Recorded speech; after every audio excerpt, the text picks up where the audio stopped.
welcome to my channel. And here we are going to discuss about the AWS interview questions, and that is our part 3. So earlier I have covered this part 1, part 2, and in this video we are going to talk about part 3. So these are the interview questions which are being asked generally, and these are the real questions as well which I have faced, and I even used to ask when I interview someone. So you can focus on all these questions, and let's go with the explanation of these questions as well. So the first question comes as, how can we access S3 bucket from EC2? So to do this, there are multiple options. If you have gone through these slides and PPT what I have covered on my channel. So if you are not aware, I have covered the complete tutorial before these interview questions. So, and meanwhile, I used to create the interview questions as well. So I have talked about the AWS cloud in much details. I have also talked about the AWS EC2 instance and the different properties of the EC2 like user data, elastic IP address, or your different load balancer, auto scaling group, then your target groups, the launch template, and load balancers. Then I have talked about the AWS IAM roles, users policy, and all these things. And even I have talked about the AWS BPC, net gateway, internet gateway, BPC transit gateway setup, then your BPC endpoint, BPC peering. We have also talked about the S3 buckets and so on. More topics on the AWS cloud, correct? Here we have been asked that how can you set up the access from EC2 to S3, correct? So the question is very simple. You have to establish the connection from EC2 to S3. That means you have to grant the access as well. So what you will do, if your EC2, that is your server, is in public subnet, correct? That means your EC2 is a public EC2 instance. It is having the public IP address as well. So you have to do a simple thing. You just have to create one IAM role. To this IAM role, you will create certain policy which will have the access of S3, and this IAM role will be attached to your EC2 instance, correct? You will get into the actions of the EC2, then you will do the settings, and within the setting modify this settings, and you will attach this IAM role to the EC2 instance. Now your EC2 instance will have the access to S3 bucket, correct? And then if you run AWS CLI commands on your server, it will access the S3 bucket and it will perform all the operations whatever you want, correct? So that's the simple way to connect your public EC2 machine to the S3. Second question comes as, what is trust relationship and policy? For that, let's moves here, and here we have talked about this IAM role and policy, correct? Then that was the question. What is the difference between role? Sorry, what was the question? The trust relationship and the policy. So for that, let's see here. So these are the AWS IAM policy, correct? As you can see, these are some custom managed policy as well, and few are of the AWS managed policy as well. So these policies which you can see here, it is already written AWS managed policy, correct? So these are already defined by the AWS cloud itself. While if you want to create your own policy, like you want to exclude some of the permission, you only want to perform the get kind of operation, you don't want the modify, delete, those kind of permissions, so you can create your inline policy that will be called your customer managed policy. So these are the policy, and let's talk about the trust relationship as well here, correct? So this is the policy you can see, and here it goes as a trust relationship. So what is the thing here? Whatever the things you will define in this trust relationship, just suppose that I'm defining a particular role here, correct? So you can see the in the AWS AR and AWS IAM, and certain role is defined over here. So what we are telling that through this AWS IAM role which is mentioned over here, the Manish role you can see, and whatever the permission is attached to this role, these all actions can be performed through these roles, correct? This one Manish role is a different role. You can suppose just like a human being A. These two roles are, you can suppose like the human being B and C. Now if these are mentioned, these A, B and C are mentioned in trust relationship, that means you are telling that B and C can perform the operations on the A using this role, whatever the permissions are listed over here, correct? So on all those services you can perform the action. So this is the trust relationship, and policy is very simple. What are all the policies are attached to this role, so those kind of actions can be performed. Who can perform the action?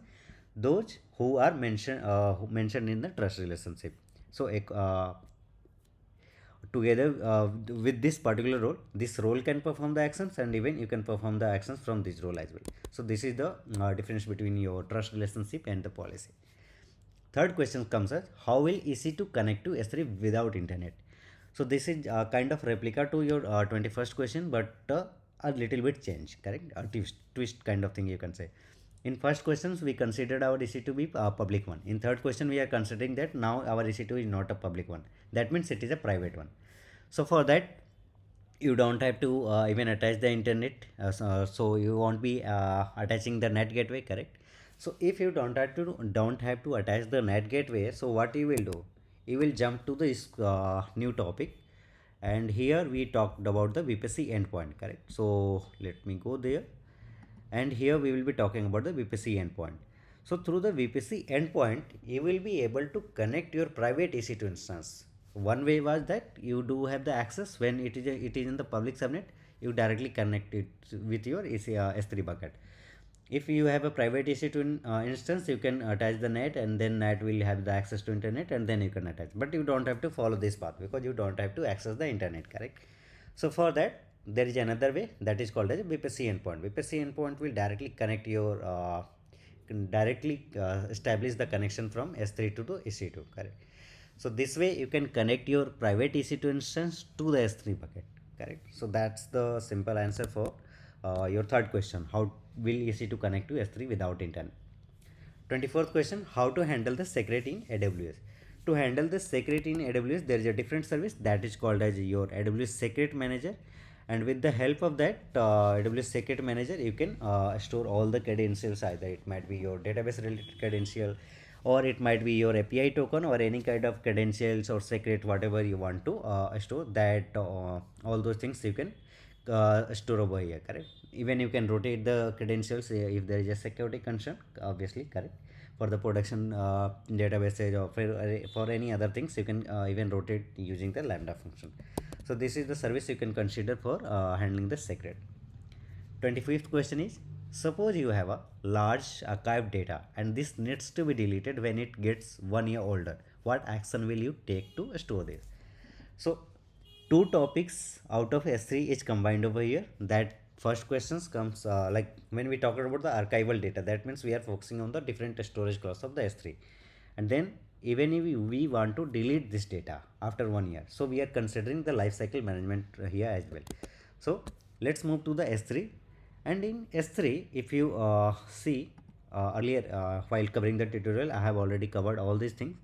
And if you are not aware, you can hit on the subscribe button, and with the help of that you will get the notification of every content which I used to upload, and you will really enjoy the content as well, and you will start learning the DevOps. You will be completely I will see that you will be feel that it's a kind of your hands-on on the services, correct? So let's talk about the storage class. So these are the storage class which can be utilized to store your data. When we talk about the archival, if you see the question, it is saying that you do have the archive data and it needs to be deleted after 1 year, correct? So for that, you will store all this data in S3 Glacier Deep Archive, which will have a low cost in comparison to the S3 standard and other storage classes. So you will store your data in S3 Glacier Deep Archive, and once you are done with that, you can go with your lifecycle rules, correct? You can create lifecycle rules. If you are not aware, you can watch out the videos what I have already created on lifecycle rules, on the replication rules. In the lifecycle rules, you can create the rules which will say that your data will move from S3 Glacier Deep Archive to deletion after certain number of days. So there you can create the rule which will say that earlier whenever the data will be uploaded to S3 bucket, it will directly move to archive S3 archival, and after 365 days it will get deleted, correct? So those kind of rule you can configure over here for the 25th number of question.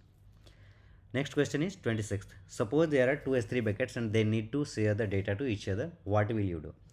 So this question comes as your the general question what is being asked, that you can say that you have to establish the cross communication between the S3 buckets. Either it may be in a same account or a different account, same region or different region.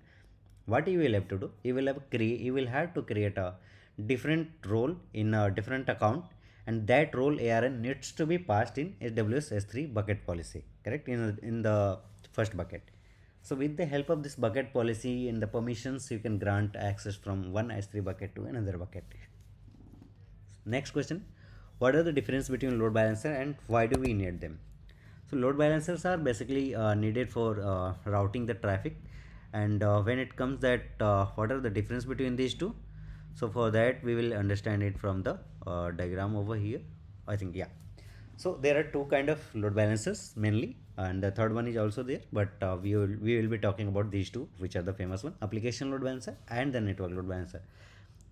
Pointers you can read from here, and let's directly move to the use case: web applications running requiring advanced routing, microservice or service less architecture, correct? So these this application load balancer can be utilized when you do have web applications. You do have e-commerce platform, you do have a certain websites, correct, for organizing the events and other things. If you require the real-time data streaming or the IoT related things or gaming related things, for that you can use the network load balancer, where you need a high throughput on the network side, correct, high performance on the network side. For that you can use this network load balancer. So that's the simple answer for your 27th question. And for the next, what is the meaning of HGM role in IAM? HGM role is nothing but just like the trust relationship. You assume a different role, correct? You have a role A, you do have a role B. To role A, you say that B can assume you. That means B can access you, and through the when it will access you, that means it will be having all the power what you have, correct? So B will be having all the powers what A have, and it can perform those actions. So to B, you are not directly getting delivering all the permissions, but you are passing a tunnel kind of thing. You are going through the A and then you are performing the action. So those kind of things can be set up through the HGM role. That HGM role ARN can be passed in the trust relationship, just like the similar way what we have talked earlier when we were talking about the AWS IAM role and policy here. So yeah, I talked about here. So in the trust relationship, you can mention the different role ARN and that will be trusted. What is the usage of subnet? The subnet. Subnet is nothing but it's you can say logical separation of your networking part, correct? So you do have a VPC. Within the VPC, there are multiple subnets can be created, and you can create the public subnet, you can create the private subnet, you can control the security groups for those, you can control the NSCLs for the, and your different resources can lie in the public subnet or private subnet. So it's just a logical separation of IP addresses within this VPC, correct? That's the simple difference, the use case of the subnets. Then a last question: what is the way to pre-install the required software on your server before it comes up in running state? So this questions comes from your EC2 instance, and that is related to your AWS user data. So when we talk about the AWS user data, we say that with the help of this user data, you can pre-install all the softwares which are required. So this is the example. If you have to install software on your EC2 machine, like you have to enable your install your Docker, you have to install Jenkins, you have to install your Python, Java, or any kind of software or any directory or files you have to create on your server before it comes up, correct? So all those installation you can write in your EC2 user data, and that will run meanwhile your EC2 instance is getting logged. That means whenever your EC2 instance will be available and it will be in running state, it will have all the software installed over this, correct? So this way you can answer to all these questions which will come in your DevOps interview or the cloud interview or the platform interview or for the SRE interview or even for the development. So this is the way how you can answer all these questions. So in this video I wanted to talk about all these things, and let's meet in the next video. Till the time, thank you, bye bye to the channel. And here in this particular video we are going to talk about the AWS interview question, and this is the part 4 of the interview questions, correct? In this video we are going to talk about the scenario based interview questions which comes in your AWS interview or the DevOps interview or any of the interview which is related to the cloud. So the first question is: I have three EC2 machines A, B and C. A, that means a machine is deployed in VPC A, while B and C are deployed in VPC B, correct? What does that mean? That means you have three machines, out of which first is deployed in one VPC and rest of the two are deployed in the second VPC.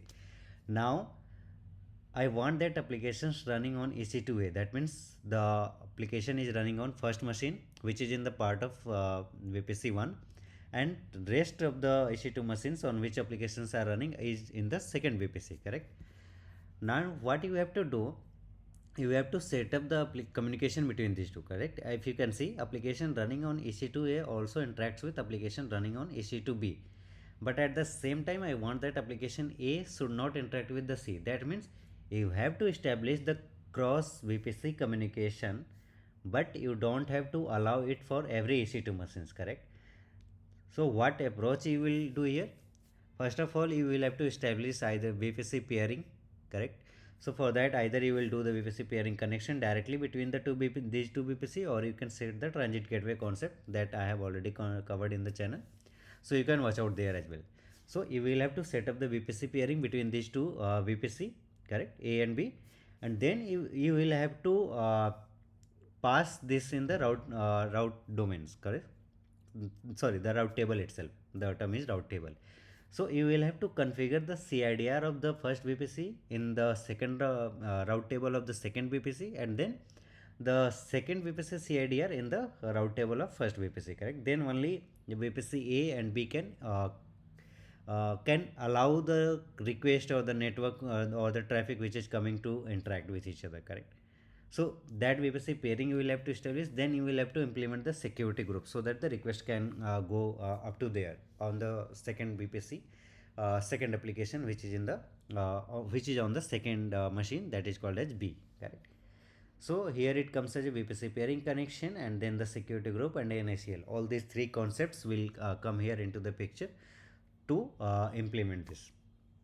Then next question, on a day with unusually high traffic for an e-commerce application, how would you as a cloud engineer manage the current setup to handle the load smoothly? What does that mean? Just suppose today you do have 1,000 number of users on your e-commerce application. Tomorrow it's a sale day, correct? Or any of the festive season. Accidentally, sorry, not accidentally, you are predicting that your traffic is going to be high, or even if you are not predicting, suddenly it will go high. So what you will have to do, first of all, your e-commerce application should be highly available. For that you can deploy this in multiple subnets. Your load balancer should be available in across the multiple availability zones. That means in the different multiple subnets, correct? Then you will have to attach this auto scaling groups so that whenever the number of requests increases, the CPU utilization increases, the scale happens dynamically. For that you will have to create the auto scaling groups. You will have to create the different target groups to handle the different kind of request based on the different part to handle it smoothly. Even you will have to attach the dynamic policy in the auto scaling groups so that whenever the certain number of requests increases, it will automatically scale up the number of instances, and whenever the traffic reduces, it will automatically scale down the number of instances, right? So that kind of setup you will have to do over here. Next question, have you experienced any challenging issue in your project? How did you or your team identify and resolve such issue? For that, if you have worked with any such scenario, if you have worked with any such issues in your current project or previous project, that you can explain in details. You can talk about the technical things as well, you can talk about the non-technical things as well, correct? That means whenever a issue arises, you get that, like the whoever identify it, there might be a scenario that customer identifies the problem, he reports it to the customer support team or any of the client facing team which is in your organization, correct? So it will report to that. They will either create a Jira for you, or they can create any tickets for you based on the tool what you are using, ServiceNow or any other tool you are using, GitHub issues. So any kind of thing they can pass it to your team, and then from your team someone will be assigned to work on that, correct? And then they will work. It fits the production issue and that needs to be immediately fixed. There will be a call, major bridge call. You can call that bridge call. You can any terminology whatever your organization is giving for that particular call. So emergency call or anything, correct? So that call will be set up and the different team will be there, and whoever represents that team, that a spokesperson will be there on the team, and they will sit together to fix that particular issue, correct? So for that you can mention anything like database storage limit got exceeded, or your application URL which was deployed, application API which was deployed that was having the bug. So any kind of issue you can explain and you can answer. Next question is, suppose I have one running server in AWS on which my internet facing e-commerce application is running. The application needs to show product pictures on the portal, and all these pictures are stored in S3 bucket. What does that mean? You have one EC2 machine on which one application is running. That means it's a public EC2 address, EC2 instance as well. You can say, just suppose that it's a public EC2 machine on which your one application is running, and this application has to fetch some of the images from the S3 bucket. So it's a simple architecture. You have to establish the communication between EC2 to S3. So for that you can create one IAM role. You will give that S3 access policy to the IAM role, and that IAM role will be attached to the EC2 machine. Then it will have the access to get the pictures from the S3 bucket. So that will be simple solution for your 34th question, correct? Then next question is, which all AWS services will you consider while setting up CI/CD pipeline?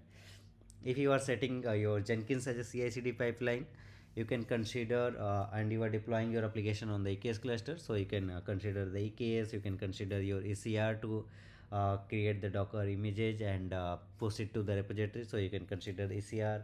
If you are using the AWS managed services for the storage as well, you can consider the S3. You can consider AWS RDS service. You can consider KMS, Secret Manager. So all these services you can consider while setting up the CI/CD pipeline. Mainly you can consider this your EC2 machines to run as a slave machines, correct? Then you can consider your what we can say the ECR, where you will push the images, whatever images you will create, you will push it on there. So you can consider the EKS cluster to which you will communicate, and you will deploy your services, correct, the applications itself. So these are the few services you can consider while setting up the CI/CD pipeline for your applications. So in this video I wanted to talk about all these 5 questions only, which are scenario based, and in next video we will be talking more about the different interview questions and the different AWS services. Till the time, thank you, bye bye, and stay tuned with the channel, and subscribe to the channel as well, because that is the only thing which motivates me to create more and more content specifically. So till the time, thank you, bye bye.